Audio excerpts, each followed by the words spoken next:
میں یہاں پر ایک بات کہتا چلوں، جیسا کہ کل آپ کو خبر ملی ہے، ہم جانتے ہیں کہ پاکستان کے وزیر اعظم عمران خان کو اپنے عہدے سے ہٹا دیا گیا ہے۔ اللہ رب العزت قرآن مجید میں ارشاد فرماتا ہے وَتِلْكَ الْأَيَّامُ نُدَاوِلُهَا بَيْنَ النَّاسِ، اے لوگوں یہ دن ہیں جو رب لوگوں کے درمیان تبدیل فرماتا ہے، رب ان کو گھماتا ہے۔ یہ دنیا مکافات عمل ہے، جو تم کر رہے ہو کل کو تمہارے ساتھ بھی ویسا ہوگا، اور اس کی سزا دنیا میں بھی اور آخرت میں بھی۔ یہی رمضان المبارک کا بابرکت مہینہ تھا کہ جس مہینے کے اندر پچھلے سال اسی حکومت نے تحریک لبیک یا رسول اللہ صلی اللہ علیہ وسلم کے غلاموں کے اوپر عشاقان رسول پر سرعام گولیوں کے فائر کیے تھے، اور ہزاروں کی تعداد میں شل برسائے تھے، آنسو گیس ان کے اندر چھوڑی تھی، اور 27 کے قریب عاشقان مصطفیٰ کو شہید کروایا، اور جامع مسجد رحمت للعالمین ایک مرد کلندر عالم باعمل، ایک عاشقوں کے امام جس کے پاس ٹانگیں نہیں تھی لیکن اس نے سنیوں کو ٹانگوں کے اوپر کھڑا کر دیا تھا، اس کی مسجد کو ہسپتال بنایا گیا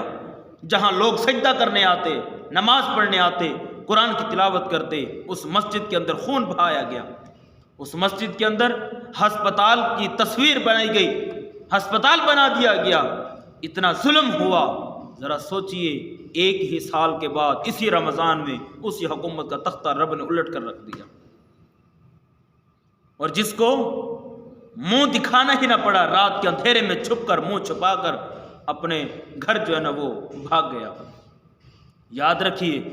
یہ جتنی بھی سیاسی جماعتیں ہیں یہ سارا ایک گٹھ جوڑ ہے، آج یہ تھے کل وہ آ جائیں گے، پھر کل وہ نہیں ہوں گے یہ آ جائیں گے۔ یہ پاکستان میں شروع سے لے کر آخر تک یہی ہو رہا، اور یہ سارے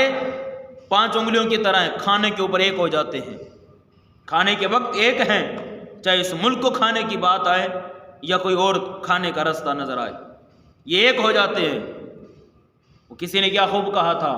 ہمیں خبر ہے دشمن کے سب ٹھکانوں کی، ہمیں خبر ہے دشمن کے سب ٹھکانوں کی، شریک جرم نہ ہوتے تو مخبری کرتے، شریک جرم نہ ہوتے تو مخبری کرتے۔ یہ FBR، یہ نیب، ان کے جو سربراہان ہوتے ہیں وہ خود کرپٹ طریقے سے ان اداروں کی سیٹوں پر آ کر بیٹھ جاتے ہیں، تو یہ کرپٹ طریقے سے آنے والے لوگ دوسروں کی کرپشن کو، دوسروں کی کرپشن کو کیا پکڑیں گے، ان کی کیا وہ تحقیقات کریں گے؟ یہ عوام کو فیصلہ کرنا ہوگا، عوام کو جاگنا ہوگا، شعور پیدا کرنا ہوگا۔ اٹھو جاگو،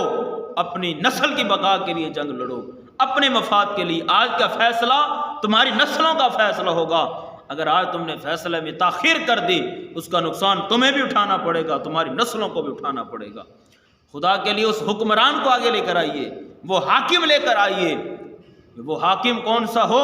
اللہ اکبر، جس کے بارے میں میرے آقا مولا نے ارشاد فرمایا کہ 3 لوگ ایسے ہیں جن کی دعا رب ہر وقت قبول فرماتا ہے۔ ایک وہ عادل حکمران، نیک حکمران، جب رب کی بارگاہ میں ہاتھ اٹھاتا ہے رب اس کی دعاؤں کو قبول فرما لیتا۔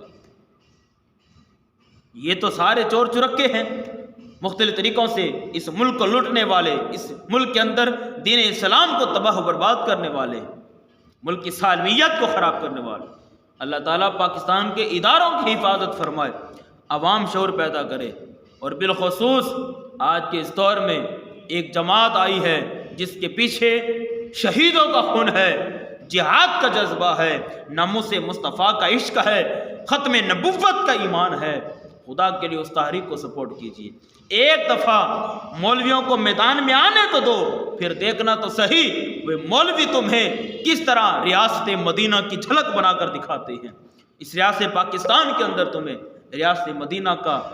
جذبہ نظر آئے گا، جھلک نظر آئے گی، پھر پتہ چلے گا جس نظریے کے مطابق یہ پاکستان بنایا گیا تھا، حاصل کیا تھا، آج کا یہ پاکستان اسی نظریے کے مطابق چل رہا ہے۔ اور میں اپنے سنی بھائیوں سے کہوں گا، یہ مولانا فضل الرحمان دیوبندیوں کا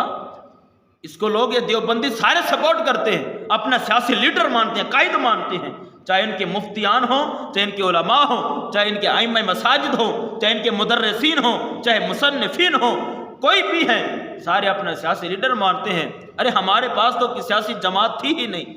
سنیوں کے پاس ہم تو بھولے بھالے سے لوگ بنے ہوئے تھے۔ خدا کا کرم ہوا کہ اس نے ہمارے اندر ایک مرد کامل پیدا کیا اور اس نے ہمیں ایک سیاسی جماعت عطا کی، ایک سیاسی پلیٹ فارم عطا کیا۔ خدا کے لیے اپنی اس سنی جماعت کی، T L P Tehreek Labbaik یا رسول اللہ کی سپورٹ کیجئے،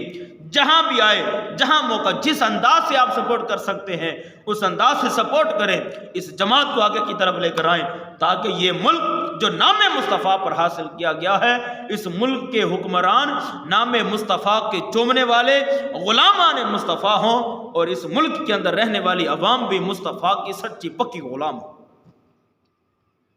اس ملک کے اندر اس جماعت کو سپورٹ کریں خدا کے لیے، تاکہ اہل سنت والجماعت کا طبقہ آگے آئے۔ سیاسی لحاظ سے اب ہمارے پاس بڑی ایک طاقت ہے، اس جماعت کو سپورٹ کریں۔ جو اس جماعت کو سپورٹ نہیں کرتا وہ بس میں اس کو کیا کہوں گا، وہ کیا سمجھے گا، کیا سنے گا، اس کے کہنے کے لیے میرے پاس کوئی الفاظ نہیں، میں ٹائم نہیں ضائع کرنا چاہتا، مگر آپ سے کہتا ہوں اس جماعت کو سپورٹ کیجیے، ذرا شعور دیکھیے، اس جماعت کو بھی ذرا موقع دے کر دیکھیے، مولوی سیاست میں آ کر پھر دیکھیے کرتے کیا، پھر تم خود ہی پکارو گے کہ یار ہم نے تو بڑی غلطیاں کی، بڑا نقصان اٹھایا، کاش کہ ہم نے یہ پہلے ہی کر لیا ہوتا، آج کا فیصلہ کرو، وگرنہ اگر یہی لوگ دوبارہ پلٹ کر آتے رہے تو ہماری نسلیں بھی تباہ ہو برباد ہو جائیں گی ان کے شر سے۔